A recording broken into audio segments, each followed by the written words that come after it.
lately she's been getting in trouble at school more. And I kind of have to tell this story because I was trying so hard not to laugh when she was telling me. It was pretty bad. I'm not going to lie. She got in trouble. She told me that she had punched a kid.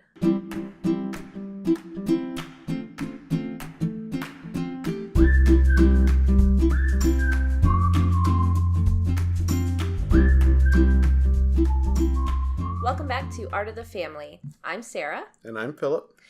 Today we are going to give an update on the Mediterranean diet that we discussed last time. So it's been about a week, maybe a little bit over a week. A week and a few days, yeah. We had started on a Wednesday, I believe, and we're recording this Saturday night. So we both weighed ourselves today. And how much weight did you lose, Phil? I think it's 16 pounds. 16, wow. That's pretty good. Okay, here's the thing though. Was my weigh-in 305 or 306? I think I even mentioned it on the last podcast. I think it was 305. I think it might have been, so then I would say 15 pounds. Okay. It's still pretty good. 15, yeah, that's amazing. I did not lose quite as much. From what I think, I feel like I've only lost maybe like 2 pounds. But when I went to the doctor the other day, they had told me that from the previous time that I was there to now, I have lost like 7 pounds. So I don't know. I mean, I guess I'll take the 7. Yeah. I mean, take the W where you can get it. So, as far as how I feel, though, that's the biggest difference that I have noticed. Yeah, me too. Yeah, like I feel I used to be so fatigued all the time and just like have no energy and no motivation to do anything. And I still get tired, of course, but I really do feel more energized having been on this diet. I feel like that was the most important thing for me in going on this diet was to feel better. And I can say, honestly, that I do feel better. Yeah, absolutely. I think for me, a lot of it is just, it's energy, plus it's also not feeling weighed down. So, like, having a lunch with a sandwich that's like 12 grain whole wheat bread. Right, yeah. And then it's filled with cucumbers, onions, olives, just all veggies, and then a hummus spread. No meat, no heavy cheese, burger stuff. Like when I finish that, or if I finish like a salad that we've made or whatever, it's a refreshing thing. It's light in your stomach and you're like back to whatever you were doing. And you don't feel like, oh, you need to go take a nap or something like that. Yeah, and cutting out the sugars, I think, is a huge reason why we feel as good as we feel. Because we were consuming way too much sugar before. I mean, I don't put sugar in my coffee anymore. I put stevia in it, and I still put creamer, and I know that's not like the best thing to do, but I don't put like flavored creamers. I don't put any sugar in it. Just the regular plain original creamer, and then just a little bit of stevia. I've actually tried to lower the stevia that I put in it, to try and get myself used to just coffee without any sweetness. And that's like a huge step for me because I have always had to have sugar. Even back when I first started drinking coffee, I used to not put creamer in it, but I would put like tons of sugar. Yeah, absolutely. Even since I was ever since I was a kid, if I got coffee, I saw my parents drinking coffee, I wanted it. I would stop to have sugar. I did put sugar this morning. I did put some sugar this morning in my coffee. Yeah. We're getting low on the stevia. Yeah. Or stevia. Are we saying it's stevia or stevia? I don't know. Honestly, I used to always call it stevia, but then when I had watched like videos and when I've heard other people talk about it, they say stevia. Everyone says it different. I haven't looked it up yet, but so anyways, the thing is with the stevia, I'm going to say stevia. That's fine. The thing with the stevia is that it has started making me, I don't want to say sick, but it kind of turns my stomach a little bit. Mm-hmm. It seems to kind of go through you pretty quick. And I think what was happening is because we got, I found some sodas that are made with stevia. Stevia? I'm gonna have to look it up in a second because I found some sodas that had it, and I got a root beer. Or it's a ginger root beer, a cola, and a black cherry flavor soda. We actually still have these in the fridge. We're not going through them as quick, but I was there for a second going through, like, trying to kind of still drink them like I was drinking the Cokes. And I was drinking way too much Coke. So basically, I think trying to drink those drinks like that, and I was getting like too much of the stevia in my system, and it started to make me sick. And so, like, the reason I put that in my coffee this morning was just kind of the thought of that flavor made my stomach turn. And I was like, I'm just going to take a coffee with not as much, but just a little bit of sugar, and it's pretty good. Yeah, I tried some of your sugar coffee the other day, if you remember, and I almost had to spit it out. Yeah. It was way too much. I can't have sugar anymore, like, at all. I've gotten to that point finally where I guess I'm not having any adverse effects that I know of with the stevia, and so I've gotten to where, like, that's all I can really handle, like, that flavor. I can't have regular sugar anymore. I tried the other night, I did splurge, and I ate one of those tiny little cups of ice cream. It was chocolate ice cream, and it was enjoyable, but it was too sweet. Like, I did eat it, but it was too sweet. And, of course, I felt bad afterwards. So, It's okay, though. Like, I did not guilt you over it, because we have had a little bit of cheating here and there, I guess you'd say.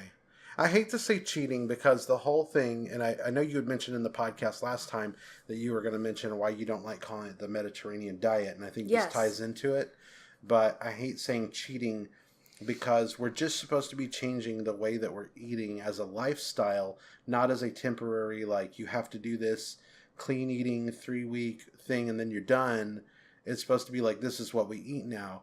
And so I feel like if this is just what a person was naturally eating, and they went to get a burger, it'd be like, I just had a burger today. Or I just had a chicken sandwich with mayo. Or I just had one Coke. I don't ever drink Coke, but I had a Coke today once this week. And it's different than, like, oh God, I failed my diet because I had this one, I had a soda, or I dipped something in ketchup, or, you know. It's too strict. It's too strict. It's too limiting.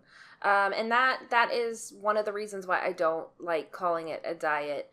I've seen it referred to as a diet online, and I still even refer to it as a diet. But where I'm coming from when I do say diet is more of the meaning of the word diet as in just what you eat. Like your diet. Like, literally it is a diet. Like, well, right. What is their diet like? Doesn't mean like they're on a diet. That's right. So I don't like to say, I mean, I still do say it sometimes, just because I feel like that's just been the American culture, is that if anyone is eating healthier or better, people just assume, oh, you're on a diet. And so that's still kind of ingrained in my head. So I still do call it, you know, it's a Mediterranean diet. Oh, I'm on the Mediterranean diet. But in reality, it's a lifestyle change. It's just, you now eat healthy. You now eat stuff that's actual food, no processed foods. Like, we've stayed away from eating processed foods. We eat mostly fish, if we eat any meat at all. And how I've heard it's supposed to be is you only eat chicken or poultry like once a week, and you're supposed to eat at least 2 meals of fish a week, and you can have more, but you're not supposed to eat any less than 2 servings of fish a week. So we've been trying to kind of stick with that, and some of our meals have been vegetarian, I guess. I'm kind of hoping that we can incorporate some ground turkey and some more chicken, because I think the rules, like the guidelines, are kind of cool. Like, you have kind of guidelines to go by to, you know, that way you know kind of like what you're making. You can plan stuff out for the week. But I feel like if you're saying, no, 2 fish dishes a week, no, only chicken once a week, that goes back into being strict about stuff. Yeah, it's so not... I think we shouldn't beat ourselves up if we're like, well, we have chicken in there. Let's just do chicken tonight, because chicken is still better than like, let's go get a supreme pizza with stuffed crust and whatever. Yeah, it's not supposed to like make you feel bad about yourself, and it's not supposed to be a temporary thing either.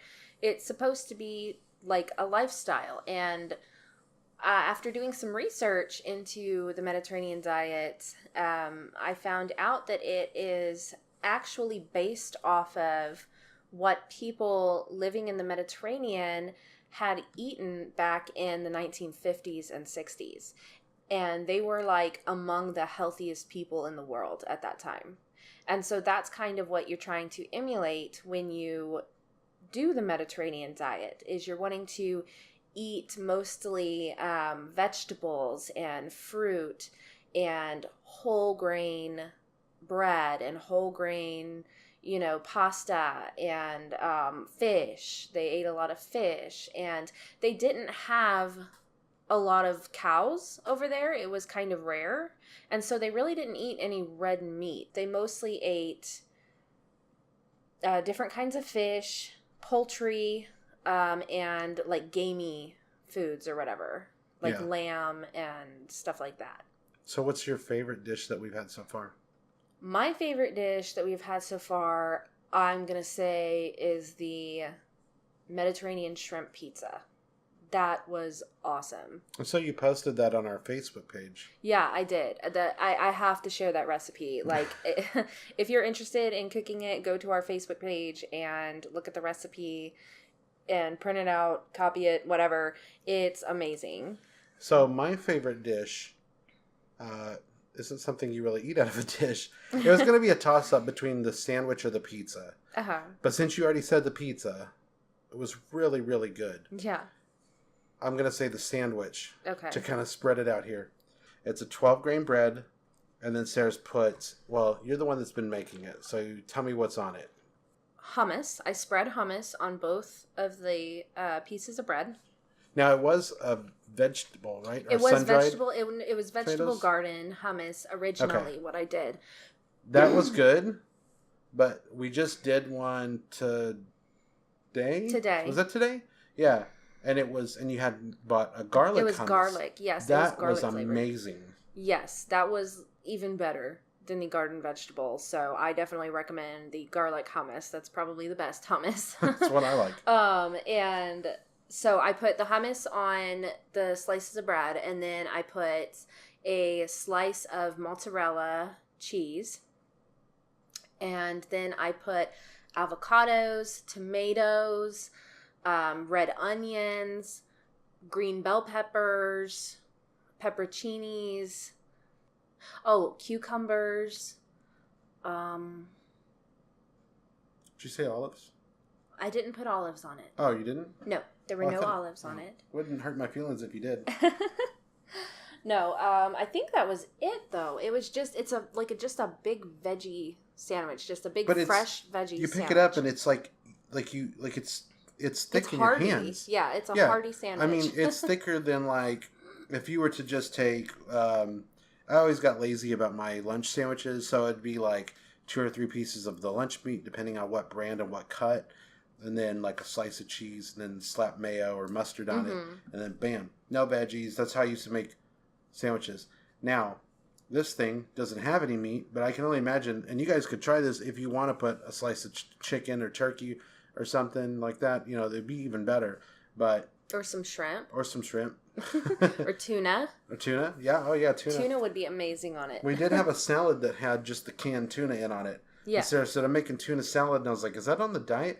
Because I was thinking like the mayonnaise. Tuna with mayo and relish or whatever. And this was just like a salad with just tuna in it. Just dumped into it. It didn't have any like leaves in it. It didn't have any spinach leaves or lettuce or anything like that. It was just tuna with all of these different kinds of vegetables and chickpeas, and it was so good.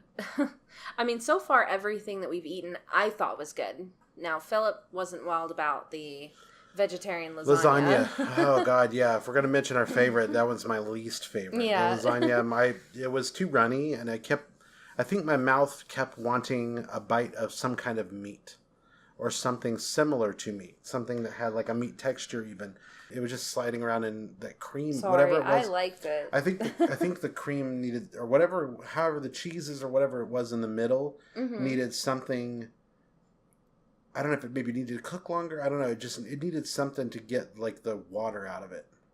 It was probably because in the recipe it told me to add a half cup of water into the dish along with the pasta sauce, the tomato sauce. Well, that's the soft. No, the noodles are already cooked. Never mind. It's not soften the noodles. That's weird. I don't know why. I have no idea why either because, yeah, the noodles were already cooked.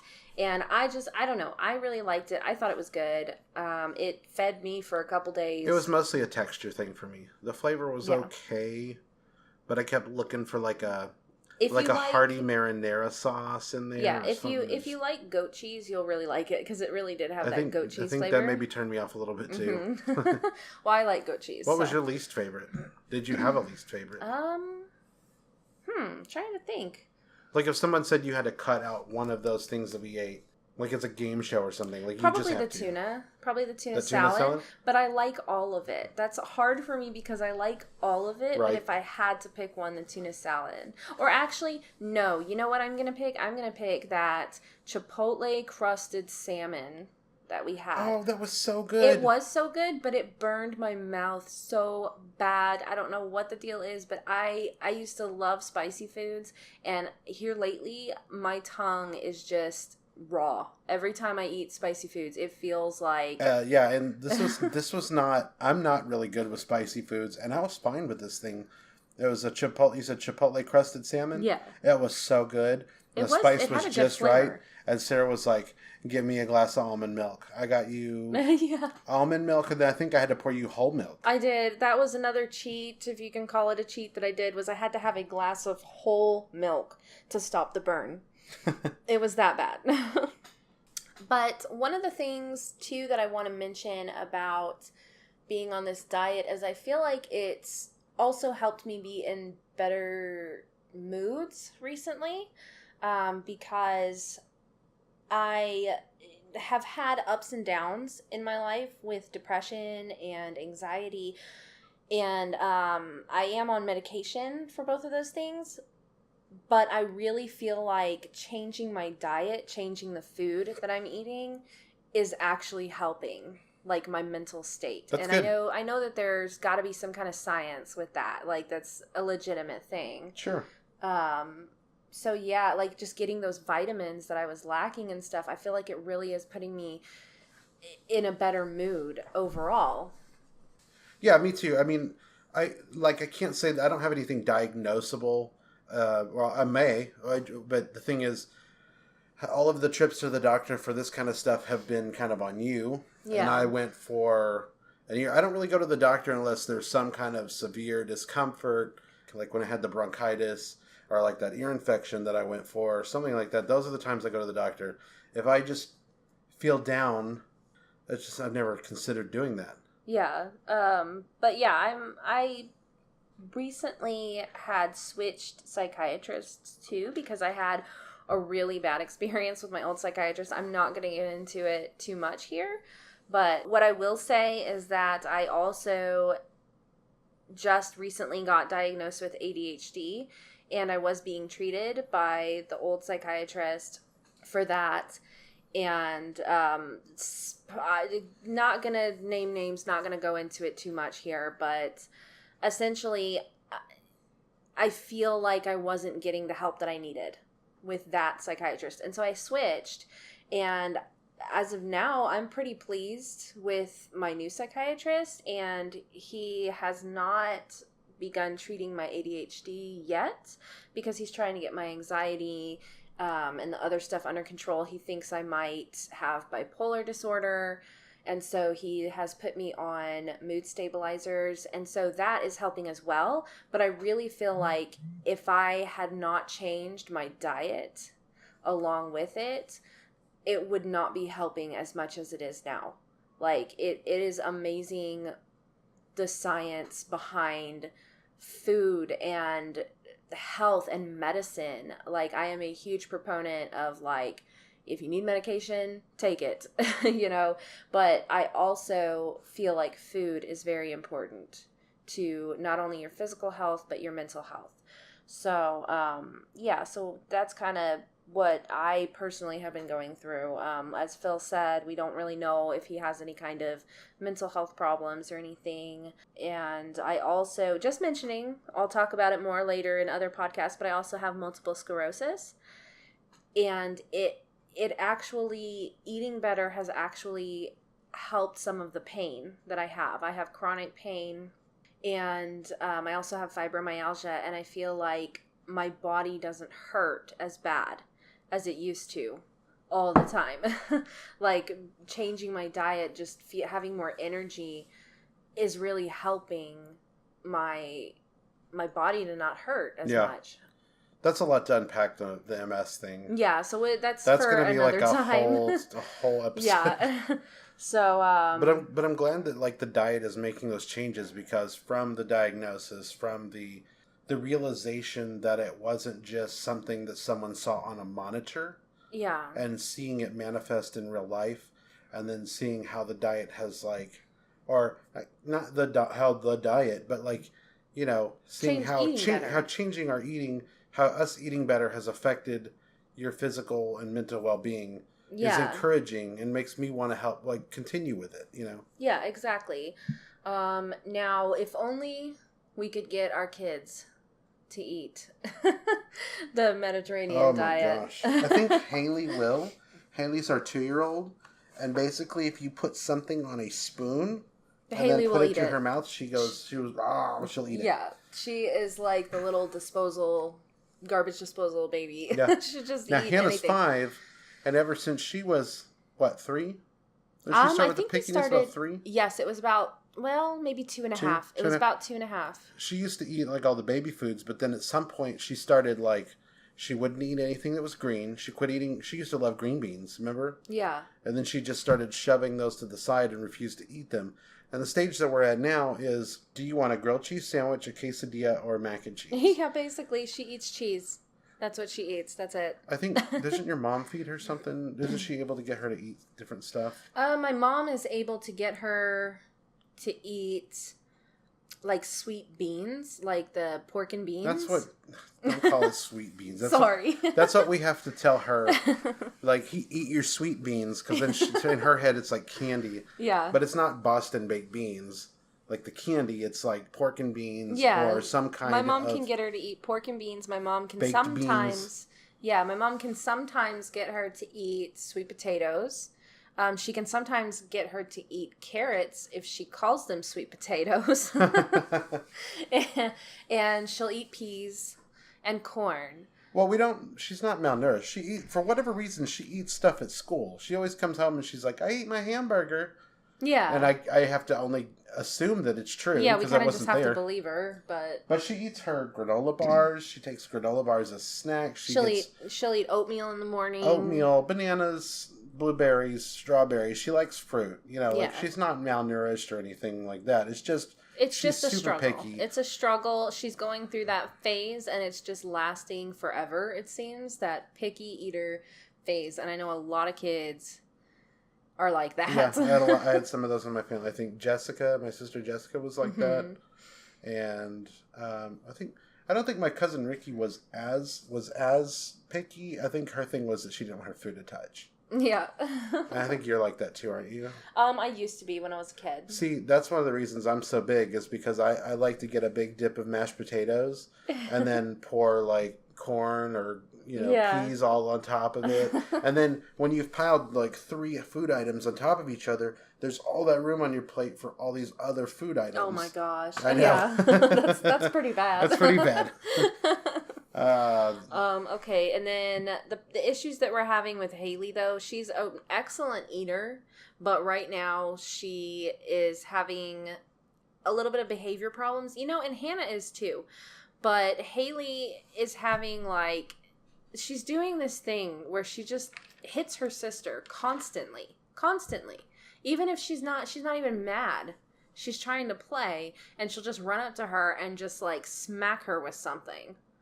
And Hannah screams her hat off, and then I have to intervene. And right, and so I don't know where she's really getting it from. I don't know either, other than I guess it's just, this must be the terrible twos I guess. that everyone talks about. We did not have terrible twos with Hannah. She was excellent as a 2-year-old.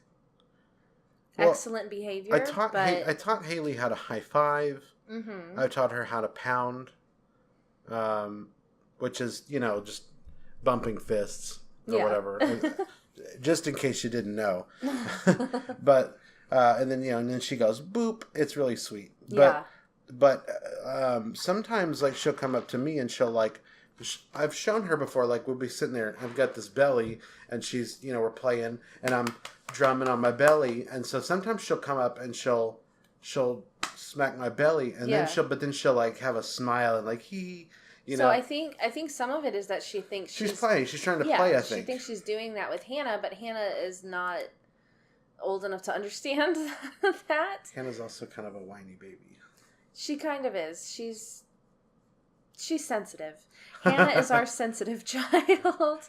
No, I mean, she's really sweet. When Hannah's sweet, she's super sweet. She left a note on the downstairs bathroom that says, she wrote it herself. And I think half of the letters are backwards, but it says, I love you, Mom. And then underneath it says, and you too, Dad. I know. And I was like, oh, she put that in front of the mirror. She can be really good. But then when she's bad, which is mostly on the tablet. Yes. Playing Minecraft. My gosh. That was like a huge mistake for us to introduce her. Because it's not like she didn't have technology and then all of a sudden here's a tablet. It was like ever since she was a little baby. When she was like a newborn and I had just brought her home, she would like crane her little neck over to look at the TV if it was on. I mean, she was just like obsessed with technology from the beginning. And as she got a little bit older, still a baby, she would grab my phone from me. She figured out when she was like less than 2 years old, I think. Or she was less than 2 years old. She figured out how to open my phone. Well, they pick up technology now. It blows my mind because, like, Haley even was doing that. She would pick up inanimate objects that didn't even look like a phone and would put it to her head and go, like, hello? Hello? Very sweet. And she does that now. Now she knows, and she'll pick up my phone or your phone. And it's funny, I think probably what's happened is there's a number of times where you said, give me my phone. Yeah. And so when she finds something, she finds a phone or something she wants to pretend is a phone, she says, look, my phone. Yeah. She calls it my phone. Yeah, it's like she refers to cell phones, any cell phone, as my phone. They're my phones. And it's not an ownership thing. It's she thinks it's called my phone. It's hilarious. It's and cute. then Hannah, okay, so Hannah's behavior problems though. Lately, she's been getting in trouble at school more. And I kind of have to tell this story because I was trying so hard not to laugh when she was telling me. It was pretty bad. I'm not going to lie. She got in trouble. I had a talking with her and Dad talked to her too. But she told me that she had punched a kid at school. And I was like, oh my gosh, what do you mean you punched a kid? And she said, well, it was just a slow punch. And I was like, what is a slow punch? Like, you mean you pushed him? And she was like, yeah, I pushed him, but with my fist. And I was like, oh, like I had my hand like over my mouth. And I was trying so hard not to laugh because you can't with a kid, but you definitely can't with Hannah because something Hannah has always done is if she does anything and you laugh, she picks up on it and she does it again and again and again because she's until it's not even funny anymore. Right. And it's you're like, okay, Hannah, please stop doing that. It's not funny anymore. Yeah. And so I just walk away when she does stuff like that because I don't want her to see me laughing because she'll think it's approval. Like, oh, I'm going to go punch all the kids. I know. It's pretty, yeah. So I had to talk with her. It's tough though, because I don't want her to be a doormat.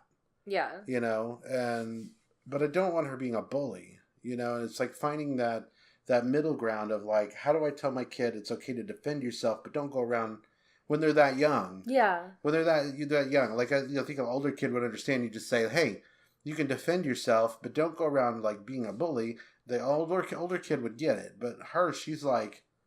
it's difficult. It's tough. She's at a tough age. Well, here's the thing too, is I wish I had more time here, and I know not everyone gets this, and so some of you might say like, well, that's just how it is, and both parents can't always be at home, but it does work for some families, and that's part of the reason that I'm trying to get a photography business started, because then I will be able to spend more time here with the family. As Sarah mentioned earlier, she does have MS. It does not seem to be rapidly progressing, but it's not curable. And so at some point, Sarah may need more than two hands with these two kids here at the house. And stuff. Absolutely. And so currently I'm working a 10 to 7, and it's tech support. And I've been there a little over a year. I say it's tech support. It's a help desk. People call in because their passwords need to be reset. Almost any other issue that they're having a problem with, I ask them to describe it. I type out what it is, and I send the ticket to some other place for them to fix. I haven't gotten a lot of tech support experience. I thought I wanted to do that at some point. Yeah. But then I stumbled across stumbled across the photography. It's really kind of a dumb statement, because once I kind of decided on the photography, I started to look back at my life and realize like how many different things were signaling me to like be a photographer. Yeah. How well I did in the photography class that we had to take as part of the Art Institute. As an animation major, we had to take photography class. Sarah and I took it together. Yeah, that was fun. I did a photo series of this. I had like a how big was that? It was a 24-inch or 32-inch superposable Spider-Man, and I did a bunch of like silly around the house things with him, like cooking and playing video games. Yeah, those were super funny. I loved those. And I thought they came out really well. And then I just went back to, I guess, I'm going to work in video games at that time, The thing is, with starting a business, when it's small and stuff, is getting business. It's a business, but you have to get business. Yeah, and that's tough. So we have a family friend. We have a person that wants some photos for like their acting portfolio. Mm-hmm. And we're supposed to be discussing that at the beginning of June. But up until that point, I don't really have any like customers, and part of it's just trying to get that business out there.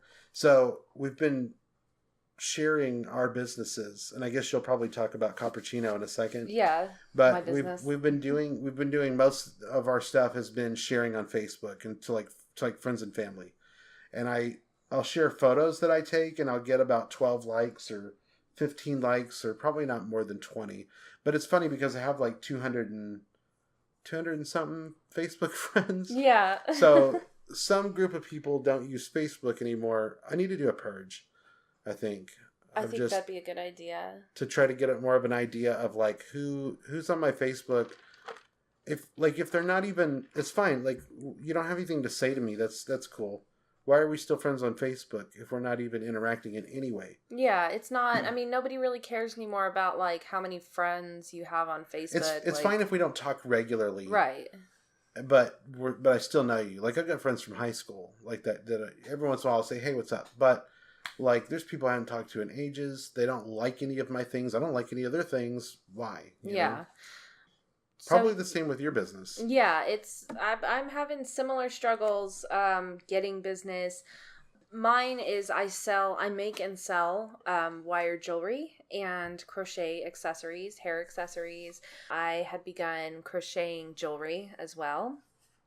And I don't know, like I love my business. I love creating accessories and jewelry, but I guess I don't understand the business side of it. And I thought I did, because for a while I was doing well. Like for, a couple months there, I was actually making some money. And well, see, here's the thing. I had started my official business back in 2013. And it kind of, I would say, took off fairly quickly. Within a couple months, I had my first craft show, and I made like $300. And that was my first craft show ever. And I didn't even have that much inventory. So that was like, whoa, okay, That was, of note, though, it was a holiday time. Yes. Which we know now. Yeah, we know now that around Christmas time is like the prime time to be selling any kind of crafts. And then after that, for a while there, I had my stuff in a shop in Georgetown, Texas. And that was doing pretty well as well. I was getting every month or 2 weeks. I don't remember if it was every 2 weeks or if it was every month. I don't either anymore. I think it was every month I would get a paycheck from what had sold, and it was like $400 something usually, around that range. It's the antique store, right? Yeah, and it was my mom's friend who owned the shop, and I kind of made a stupid decision. Looking back now, I feel like it was a stupid decision, but at the time, I was wanting to start homeschooling Hannah, and it was stupid on multiple levels, because first of all, she was like 3, so it's like, why are you gonna homeschool a 3-year-old? Like, that was like preschool or whatever. Like, that's not a thing. And so that was already kind of like, what are you doing here? You know, why am I doing this? And then the other stupid reason is because I'm not really a teacher type person. Like, that's just not who I am. I wanted it to be who I was, but it's not. That's not me.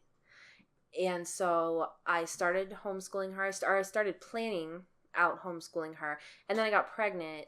Or no, actually, I got pregnant with Haley before I even started homeschooling Hannah. Yeah. Yeah, I was But you pregnant. were already determined on doing it, because I remember going in the store with you and you like grabbing stuff off the shelf. This would be great for homeschool. We're going to buy this. Yeah, I was already like super excited about it, and I had planned pretty much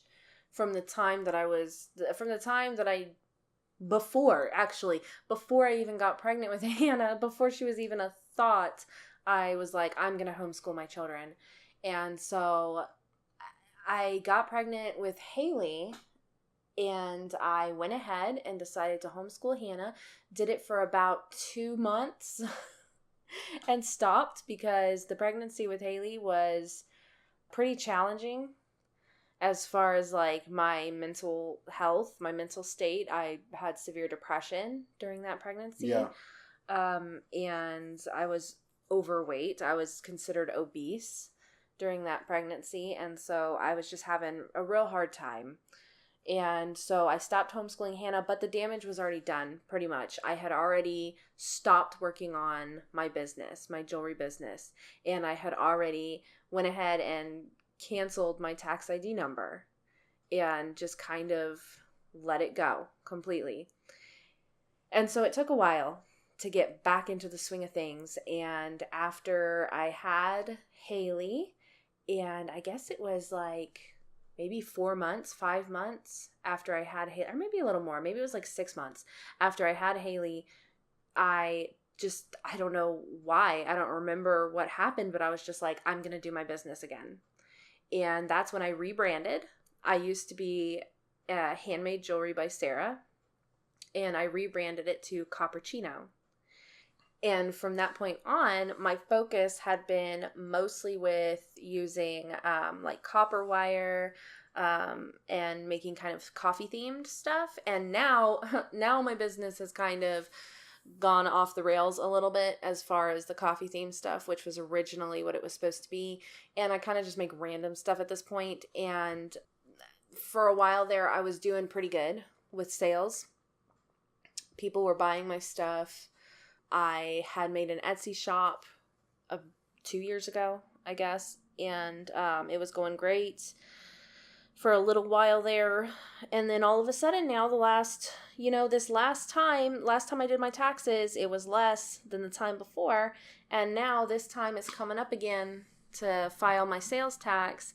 And I think I've only made like 2 sales in a 3-month period. Yeah. Well, we tried Facebook ads a little bit, but I guarantee you it wasn't enough, because we're talking about the like $5 reach 1,000 people, and that sounds that is great, But it sounds nuts. Like, wow, 1,000 people. But then when you get no hits, then you realize, especially from all the times I've worked in a call center, 1,000 people is not enough. You need 10,000 people, 20,000, 100,000, as many as you can get. Someone out there, I guarantee, will be interested in your jewelry. Mm-hmm. I just don't think it was any of those 1,000 people that saw your ad. No, and it's just weird to me too. On the same point that Phil was making, that I have quite a few friends on Facebook, and on my Cappuccino Facebook page, there's like 100. What was it? Like 120 people or something that like it and follow it. I think it's about the same on your Instagram, too. Yeah, on my Instagram, I have 160 followers. My Instagram is actually doing better. Oh, yeah. But on Facebook, it's like I have 120 people that like my Cappuccino Facebook page, but I only ever get like 2 at most, 2 or 3 likes on each post that I make, and it's all like family members or like people that I know personally. And I don't know what I'm doing. I guess I don't know social media marketing, and that is something that we have to learn, because that's just how things are going now. That basically is the future, and so we have to. But it's the present. It's the present. It's not just the future. Yeah. It's the present. And I think that was the big mistake. It's like, I'm willing to invest more time into talking about your business because you're more established. Mine has just started and haven't really had many clients. Mm-hmm. But I think your biggest mistake the biggest mistake we were making with your business was treating it as a trunk show business, where you're going to sit here and it takes you a full day to make one piece of jewelry. And then we're going to take all those pieces every 4 months or something to a craft show. And how much did you make at this last craft show that you did? What I made was 160. That's what I walked away with. Is that profit, though? Because you had to pay 70 something for the tables, right? Yeah, no, I still made a profit, but I don't know exactly. I haven't done the math on it. I don't know what my profit was, but I walked away with 160 something in sales. Right. Yeah, so, 160 in, profit or whatever, that's great, but that's just that one time. And then when was that? March? No, April? Was it? It was April. A little over a month ago. When's the next one? Where's the next one? How far do we have to drive? Do you make any sales there? You know what I mean? It's easier to start like a web-based business. Yes. So I just, and then you put out ads, and I think that's just like the way to go.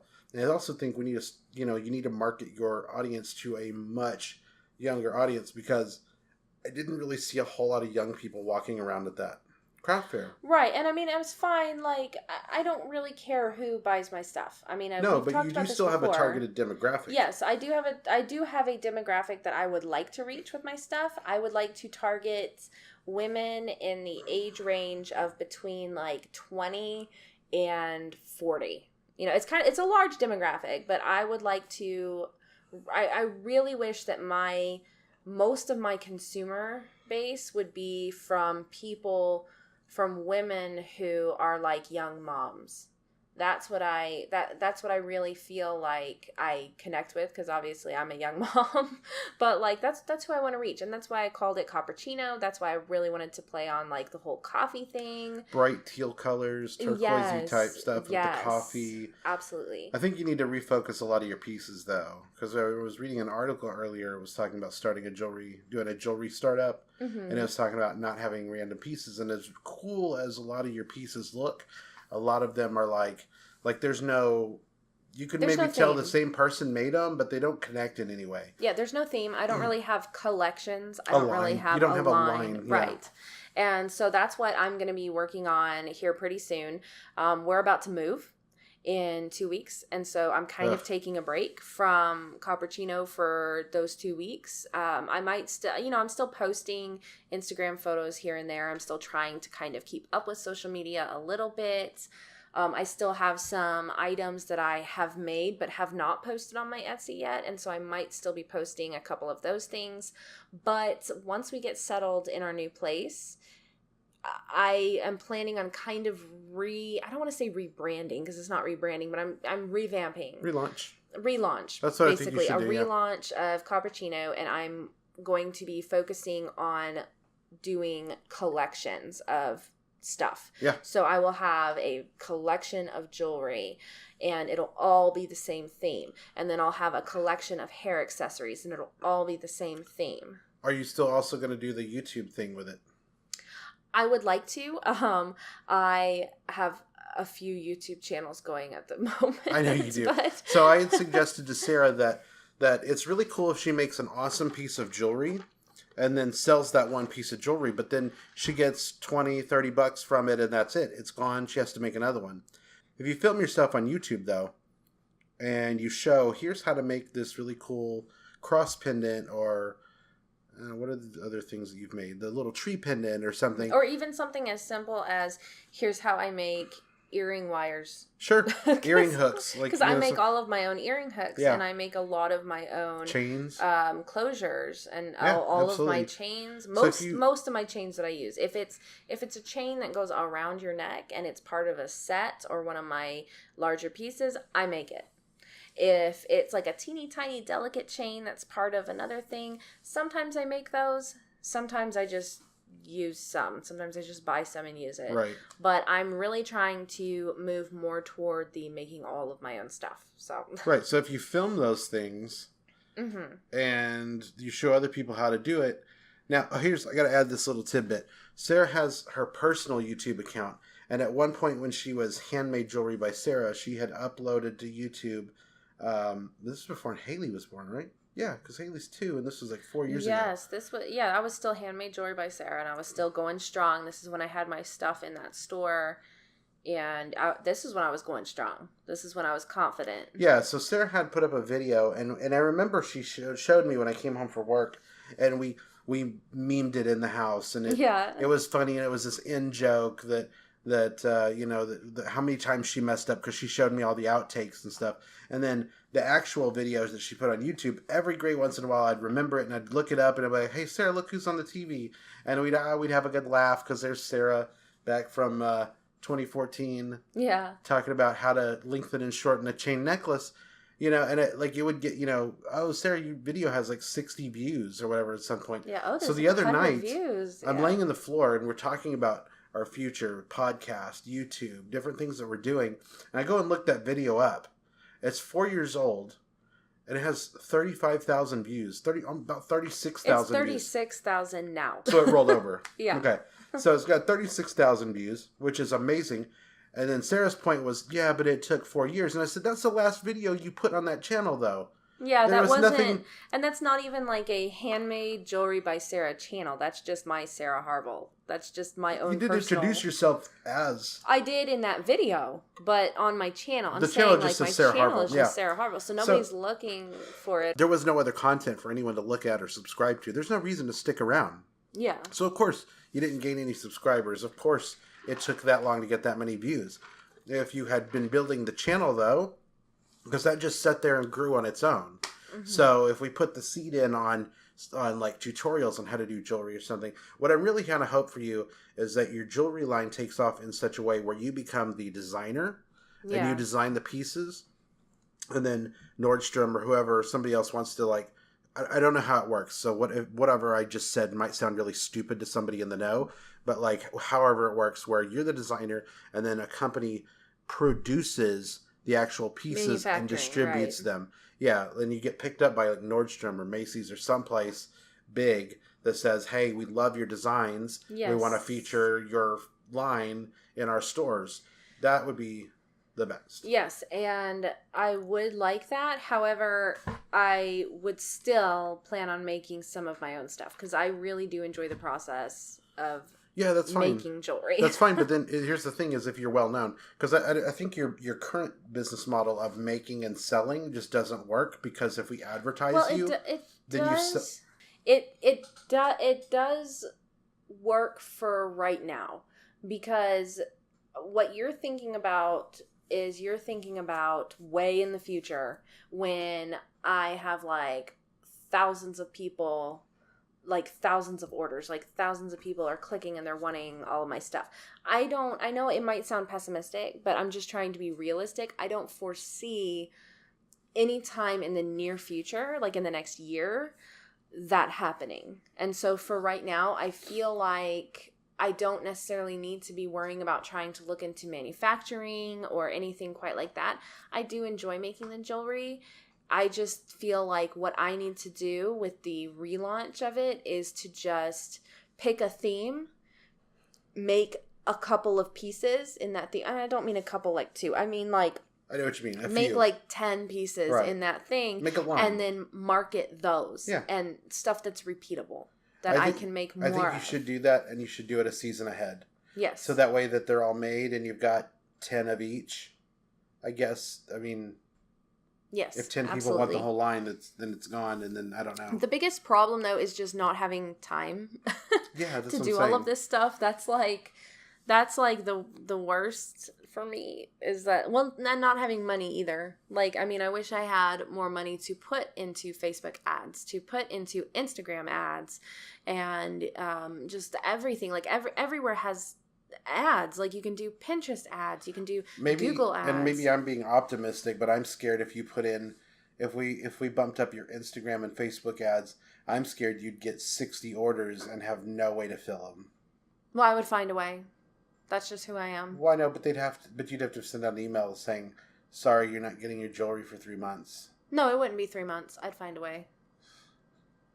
I don't know if that'd be good for your mental health. Probably not, but I don't know. That's just who I am. But yeah, all of that is kind of going to be on hold for a little bit because we are moving. And so here lately, we've been trying to like clean and organize and pack. We haven't really done as much packing as we should have done. However, today we did get out in the garage. I got quite a bit done today in the garage. Yeah, Phil did amazing in the garage. It looks so much better. It's not done yet, though, so don't expect to see, like, I had to shower a twice video today. anytime soon about it. But maybe tomorrow. You know, we are planning on getting back out there tomorrow and going through more stuff. We have to, yeah. Yeah, because my sister's having a garage sale next weekend. I know for a fact there's more garage sale stuff out there. Yeah. I got a whole carload of stuff taken to the trash. Just junk that we didn't need anymore. Stuff that was like packed out there, and it was like, why did we pack this? Yeah. It's because we left the other place in such a rush also. Yeah, we did not plan ahead. So things were just, people were helping us pack, and things were picked up, and like, I don't know if this is trash, and they just put it in a box, I guess. Yeah. It's easier to just get all the stuff out, and then we'll try. I think we even said, like, we'll trash stuff later, and then we never did. So exactly. It's mostly the garage that's the mess, but... So, yeah, that's what we're going to be doing for the next 2 weeks, and I guess, we'll still be doing podcasts, though. Of course. Like, next week, there'll be another podcast, and I think at some point in the future, I'm not going to pin down a date just yet, because I have to talk with her, but at some point, maybe next weekend, maybe the weekend after, I don't know, we'll see. I am going to hopefully have my sister on the podcast to talk about her health journey.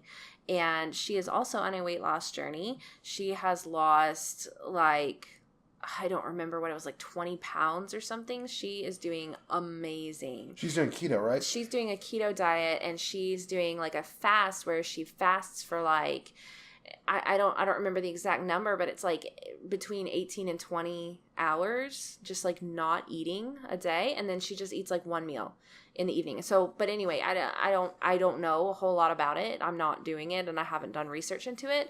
So at some point I want to have her on here to talk with you guys about that, because whatever it is she's doing, it's working, and she is looking really good. Yeah. So, all right. So I think we're going to end it here, guys. I think that's about it. Yeah. I'm looking at the thing now. It's like 58 minutes. All right. But it's probably going to be a little less once I cut stuff out. I am going to chop sections up. So the last podcast, I got a little bit of feedback from friends. We had about 8 people hit the podcast. And some of the feedback that I got was, one, the Anchor app, which is what we're using to distribute and probably will continue to distribute right now because we don't have money to do a paid service. There's no way to back up or go forward or anything. Right. So the other thing that's cool about Anchor is there's a function. If you have the Anchor app, you can actually use the app to leave us a message, like a voicemail that we can play, because usually, in the future, if we can get people to leave us messages, that's where we'll play those and kind of answer questions. If you have questions or something like that, and you want to leave us like a voicemail, you can do it through the Anchor app. That's the coolest thing about Anchor, I think, actually. So, yeah. So yeah, okay, so it's getting a little late now. We're recording this at like midnight. So yeah, Okay. we've still got more to do tonight, so I guess we're gonna end it, huh? Yeah. So yeah, we'll see you guys next time. This is Sarah. And Phil? And thank you so much for listening.